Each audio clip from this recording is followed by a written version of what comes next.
अनेकांना त्यांचे वडील आर पाटील यांची आठवण झाली। अगदी दशकभरापूर्वीच घडलेली गोष्ट सगळ्यांना आठवली।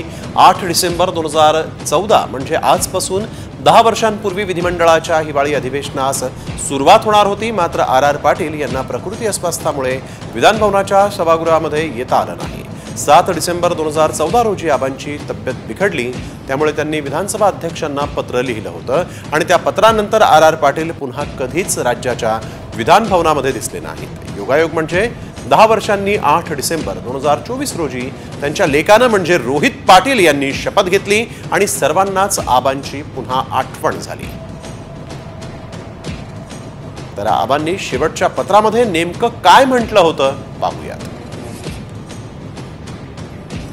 प्रकृती अस्वास्थ्यामुळे सध्या डॉक्टरांनी सक्तीच्या विश्रांतीचा सल्ला मला दिलाय, त्यामुळे मला दिनांक 8 डिसेंबर 2014 पासून नागपूरमध्ये सुरू होणाऱ्या विधिमंडळाच्या अधिवेशनास सुरुवातीचे काही दिवस उपस्थित राहता येणार नाही, तरी सभागृहामध्ये अनुपस्थित राहण्याची अनुमती मिळावी, असं आबांनी पत्र लिहिलं होतं।